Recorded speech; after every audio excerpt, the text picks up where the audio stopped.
Welcome to WatchMojo UK, and today we're counting down our picks for the UK's most hilarious TV personalities. I think we're on a winner here, Tree. All right? Play it nice and cool, son. Nice and cool, you know what I mean? Number 20, David Brent, The Office. Yeah, whatever, David. Have you made any redundancies? I gave a speech only this morning to my staff assuring them there would not be cutbacks at this branch and that there certainly wouldn't be redundancies, so... Well, why? Ricky Gervais's breakout role was the exceedingly cringe-worthy paper company manager David Brent. He's the series' central character, and while he's hilarious, the performance is so convincing, it's equally painful. All of us have known someone like Brent in our lives, trying desperately to please everyone, but ultimately impressing no one, except Gareth. Well, why on earth would you do that? Why? Oh, dunno. A little word that I think's important in management called morale. While he is almost entirely unlikable, you surprisingly feel sorry for him by the end. Some fans even cried at his climax, where he begs for his job. We also considered Gareth, Keith and Tim for this list, but this show would barely work without Brent, so he had to be our pick. Surely it's going to be worse for morale in the long run when there are redundancies and you've told people that there won't be. They won't remember. Number 19, Hyacinth Bouquet, Keeping Up Appearances. Blow your horn, Richard. What for? This old lady on the pavement. You must warn her you're coming. Few TV personalities are more desperate than Hyacinth to become upper class, which forms the core conflict of this 90s sitcom. As loved as she is, the creator said he put barely any effort into making her, as she was inspired by so many people he'd known. No, you cannot have a number 24, nor a double portion of 37. This isn't the Chinese takeaway. This is a private, slimline, white telephone with no connection whatsoever to any business or trade. Especially not one of foreign extraction. Hyacinth isn't intended to be too relatable or likeable, as you're meant to laugh at her the whole time. That hasn't stopped us from loving her for years, although we probably wouldn't enjoy meeting her in real life. We have to praise the stellar performance of Patricia Routledge, who did such a wonderful job of bringing her to life that we can't imagine anyone else in the role. Sometimes on sleepless nights when my head's swimming with the responsibilities of organising another candlelight supper, sometimes I wonder, did he buy the frisbee? Number 18, Nessa, Gavin and Stacey. What are you drinking? Capri Sun. Maybe I'll join you. Maybe you should. Maybe I will.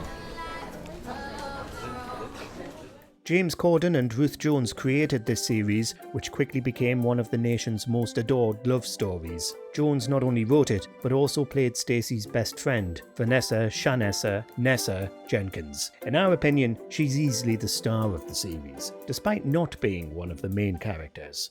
What are you actually knitting then, Ness? A dress. Oh, for the baby. No, for me. She has some of the funniest lines and moments, such as the reveal of her past love life with politician John Prescott, whose name is tattooed on Nessa's back in Chinese. We also came close to putting Rob Brydon's character Bryn on here, whose scenes with Nessa are peak comedy. Hold me closer and I feel no pain, every beat of my heart. Number 17, Victor Meldrew, One Foot in the Grave. Victor, what are you doing? Take that off your head. I'm boiling, Margaret. I have just put super glue on that glass. Richard Wilson was hesitant to play the lead character of this dark comedy, but he likely doesn't regret the role now. He's the epitome of a grouchy pensioner, with the series focused on his unusual retirement. It's far from the relaxed elderly years most of us hope for. I just wished for this to round off the day. I prayed for this moment, this joyous moment where I've got a glass full of ink bitter welded to my forehead for all eternity. Meldrew gets into a ton of bizarre situations, like being prosecuted after he attacked a dog with coconut meringues. While he is always grumpy and complaining, he is pretty clearly the most sane person in the show. This makes him sometimes too relatable, unfortunate for viewers who don't want to be compared to an elderly man. What about you? Me? Nothing much. I was force-fed Weetabix puree and sentenced to death. An average day, really. Number 16. Sir Humphrey Appleby. Yes, Minister, and yes, Prime Minister. Humphrey, I'm appalled. So am I, Minister. The incompetence of it, the stupidity. I agree. I can't think what came over you. I beg your pardon? James Hacker is the titular character and later PM of this classic 80s political satire. While he's a memorable lead, his secretary, Sir Humphrey Appleby, is far funnier. He's defined by his unparalleled ability to confuse his peers with a bizarre selection of vocabulary and constant quirky questions. Humphrey. Yes, Minister. That's not what I meant. But you mentioned stupidity and incompetence. Yours, Humphrey, yours. On the outside, he's incredibly eloquent and appears skilled at his job, but it's a bit of a front, given how frequently he messes up. His speeches are often the highlight of the episode, and it seems the BAFTAs agree, as his actor, Sir Nigel Hawthorne, won 4 BAFTAs for playing Appleby. Minister, you said you wanted the administration figures reduced, didn't you? Yes. So, we reduced the figures. But only the figures, not the number of administrators. Well, of course not. Number 15. Mandy, This Country. Do you do, like, really small ones? Like, I literally just want it like a K? I don't do small ones, I only do massive ones. This heartwarming, but also somewhat bleak sitcom has a solid cast of characters who all stand out in their own unique way. The Mucklow cousins make for an amazing lead duo. There's also the Reverend, who has a top-tier supporting role, alongside village locals Slugs and Len, who never disappoint. Alright, man? No, I'm not alright. Some little old blind man with a guide dog walked into a bin outside my house. To us, Mandy sticks out as the most amusing. She's absurdly intense and intimidating, making her someone we'd hate to meet in real life, but love to watch on screen. Every line that comes out of her mouth is comedy gold, making us constantly itching for her next scene or quip. Poor Tyson was so scared he's run up a tree and ate a bird's nest. So I'm going to find him and break his legs for him, see how he likes it. Number 14. Ali G. The Ali G Show. What is the most popular thing in the world? Music. No. Tell me. Ice cream. Sacha Baron Cohen is a Hollywood star these days, featuring in a plethora of major motion pictures. His big break came in 2000, when his satirical persona, Ali G, got his own show. He became known for his uniquely unhinged interviews with celebrities, where he intentionally asks them infuriatingly stupid questions. And what was they doing business in back in the day? Many, many, many years ago, hundreds of millions of years ago, people were doing business, and they were trading in rocks and stones and other things. Who would want to buy rocks? For instance, he asked Buzz Aldrin his opinions on the moon's locals. It's one of many personas of Cohen, with Borat being his most internationally recognised. And while they're all funny in their own way, Ali G sticks out to us as his defining character. Well, my idea is to come out with just like these ice cream gloves that make the ice cream not go on your hands and make it all well sticky, and also keep your hands warm when you was eating the ice cream. Okay. Number 13. Cat, Red Dwarf. There's an old cat saying, if you're gonna eat tuna, expect bones. There's an old human saying, if you're gonna talk garbage, expect pain. Every main character from this long-running sci-fi sitcom could justify a spot on our list. Lister is the lovable lead, Rimmer is his pompous holographic colleague, and they are later joined by the whimsical android Crichton, who completes the crew. They are all exceptional characters in their own way, but when it comes to comic relief, Cat takes the cake. There's one thing you should know. Last time we met, I was wearing a cute little black number with peach trim and gold spangles. And although it looks like I'm wearing the same outfit today, it is in fact an entirely different cute little black number with completely different gold spangles. He's the descendant of Lister's pet feline Frankenstein, alongside the most selfish and stupid member of the crew. As time goes on, he evolves to become more empathetic, but not less comical. Our personal favourite duo is Cat and Crichton, as the contrast between their personalities rarely misses. That was an important speech, sir, and it needed to be made. But might I suggest that from this moment on, the rest of this discourse is conducted by those with brains larger than a grape. Number 12. Norman Fletcher, Porridge. If you're a fan of Z cars, my son, you better forget it. You'll have to get your kicks from the Wombles of bleeding Wimbledon. Even if they forgot to include all the jokes in this prison sitcom, we would still probably love it, on account of Ronnie Barker. Fletch is the series' lead, and he's surprisingly difficult not to love, which says a lot, given he's a convicted criminal. What is the highlight of the day?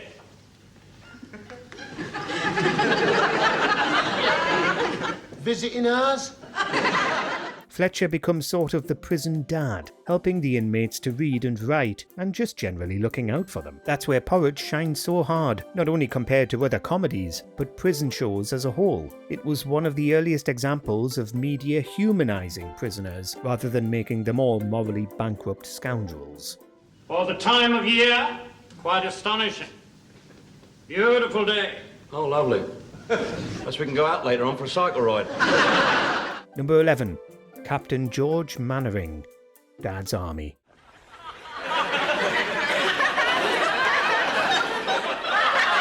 Where did you say GHQ was, Fraser? Just up the road here.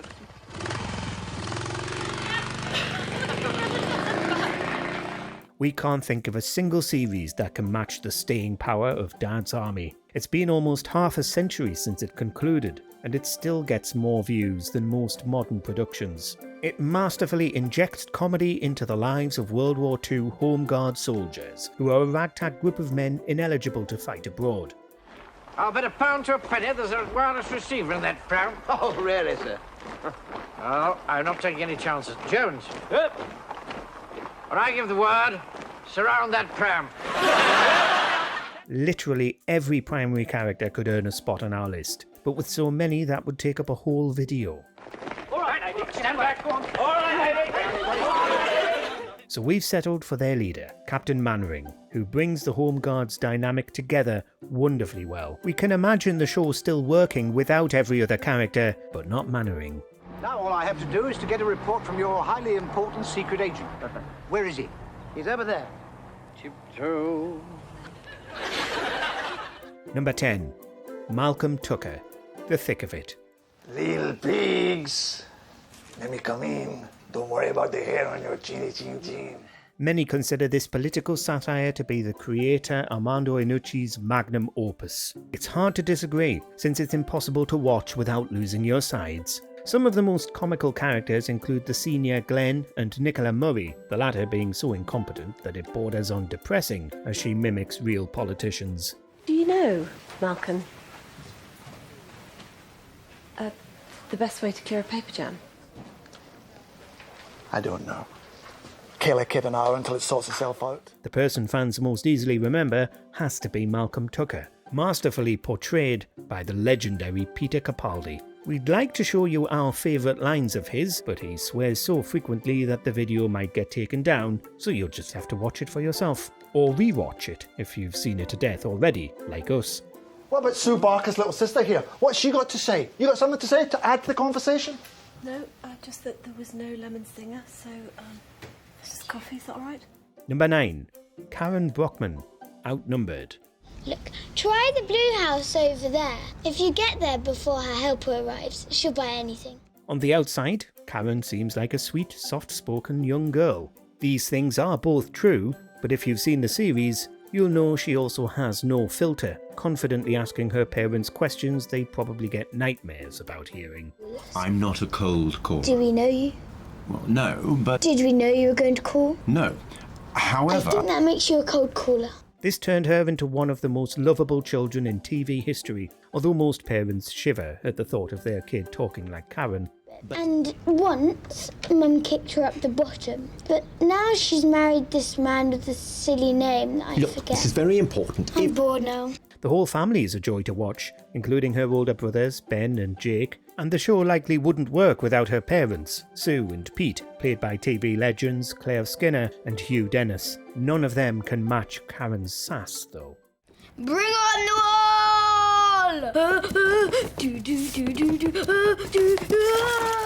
Number 8.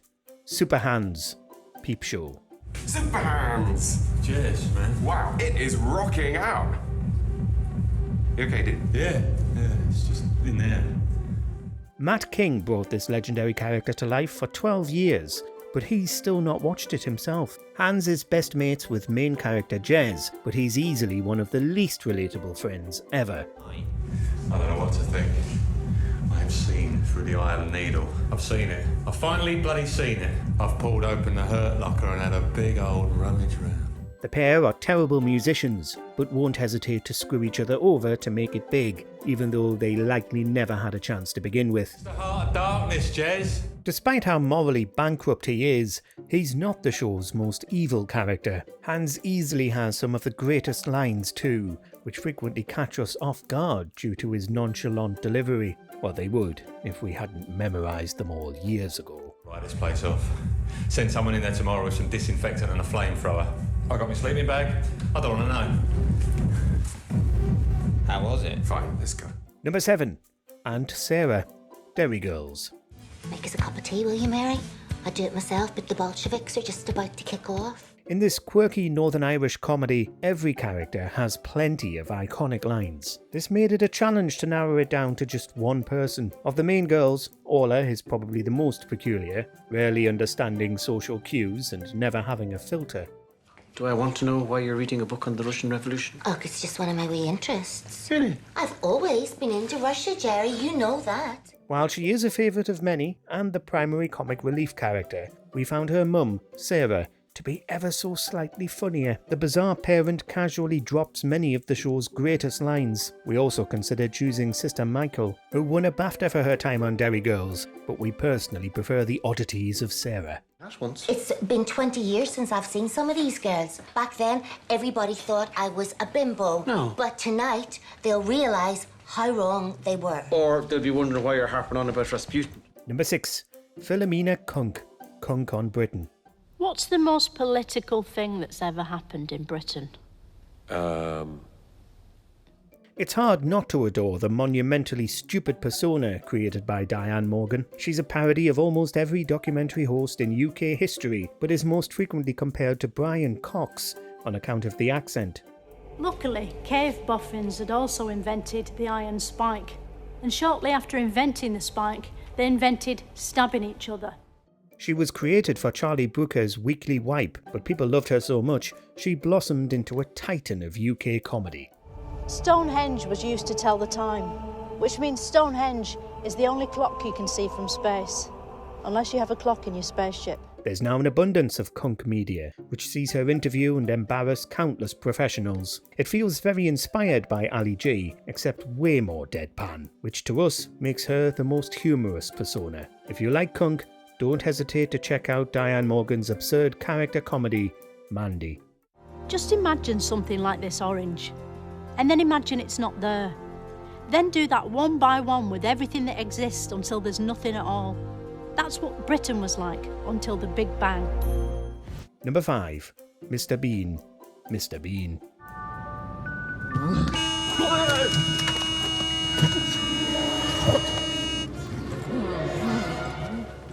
Few UK faces are as internationally recognisable as Mr. Bean. While he is quintessentially British, the humour comes exclusively from Atkinson's physical performance. This makes it super easy to export, as it's universally understandable.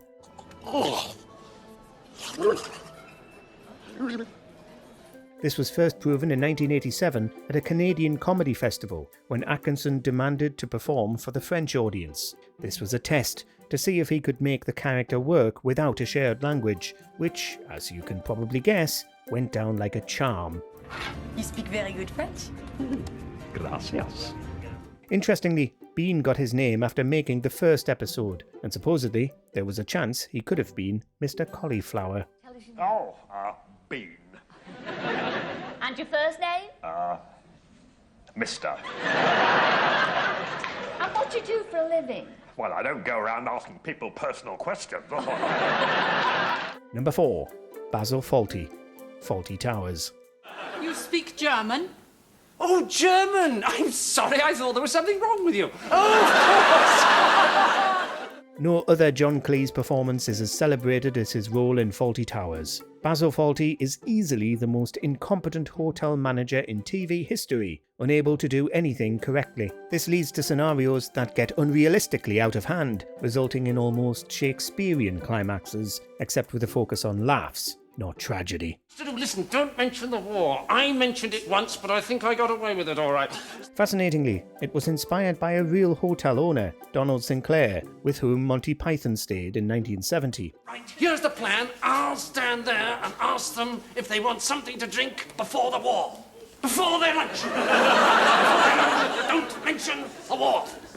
Everyone checked out early, except Cleese and his wife, Connie Booth, likely as they became inspired by his eccentricities. Sinclair's family believes it's wildly inaccurate, but former employees of his generally disagree, although they admit it is somewhat exaggerated.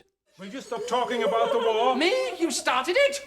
We did not start it. Yes, you did. You invaded Poland. Number 3. Del Boy.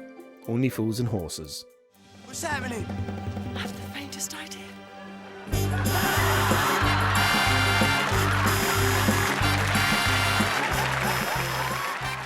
Depending on your source, this is often considered the UK's greatest sitcom. It focuses on the whimsical escapades of Del Boy and his half-brother Rodney Trotter. The pair are desperate to get rich quickly, leading them to concoct hilarious schemes to achieve this goal. Murray? Yes? Recognise you from your photograph. Jerry Trotter. You may remember me. Del Boy is often the major driving force for these plans, and his charm means he sometimes comes close to striking gold. It's rare he is successful though, but as the show progresses, he tries harder to appear richer than he is. It's not just Del Boy who is the highlight. Every character is a blast to watch, but he's easily the most memorable. Sorry, moustache. Duty calls. Number 2. Alan Partridge. I'm Alan Partridge. Jill, what do you think about the pedestrianisation of Norwich City Centre? I'll be honest, I'm dead against it. I mean, people forget that traders need access to Dixon's. Another character created by Armando Iannucci has entered our list. This time, it's Steve Coogan's most famous character. He made his TV debut on The Day Today in 1994, written by Iannucci and Chris Morris. Partridge became so quickly adored that he got his own series the same year, Knowing Me, Knowing You. Did you get any Valentine's cards this morning? Actually, Alan, I have to say, I came down this morning and I couldn't open my door. Lose your key? I couldn't open my door because I'd lost my key. Yeah, well, I did just say that. In 1997, his most famous work was broadcast, I'm Alan Partridge. It only ran for 12 episodes, but it's considered a staple of UK television. It's a build-up of fatty deposits just above the beltline. It's fairly well concealed in casual clothing, but you don't want to see me in my underpants. It's not only funny because of Coogan's performance, but it's a primary factor. Partridge is thankfully here to stay, and has appeared in a variety of popular projects in the years since.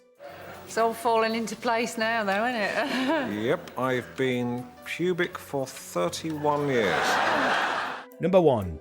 Blackadder. Blackadder. Did all those men die in vain on the field of Agincourt? Was the man who burnt Joan of Arc simply wasting good matches? In somewhere like America, Rowan Atkinson is likely better known as Mr. Bean. Over here, many of us hold Blackadder closer to our hearts. The first series was excellent, but after they swapped the personalities of Atkinson's Blackadder and his sidekick Baldric, played by Tony Robinson, It is the way of the world, Baldric. The abused always kick downwards. I'm annoyed, and so I kick the cat. The cat pounces on the mouse, and finally the mouse bites you on the behind. this resulted in an almost perfect 3 series of television, which made us all fall head over heels for Blackadder's wit, despite his questionable morals. While the show is named after him, he doesn't carry it on his own. If we are to stand any chance of survival in France, we shall have to dress as the smelliest lowlife imaginable. Oh, yes? What sort of thing? Well, sir, let me show you our Paris collection. Baldric is, to many fans, just as funny, and there are standout side characters in every series, such as the constantly entertaining Queenie, or whichever roles Stephen Fry and Hugh Laurie have been given that series. Hair by Crazy Meg of Bedlam Hair. Notice how the overpowering aroma of rotting pilchards has been woven cunningly into the ensemble. We love to cover a variety of topics, so if you have any lists you'd like to see us take on, whether that's TV, history, movies, or something we've never done before, leave them in the comments below.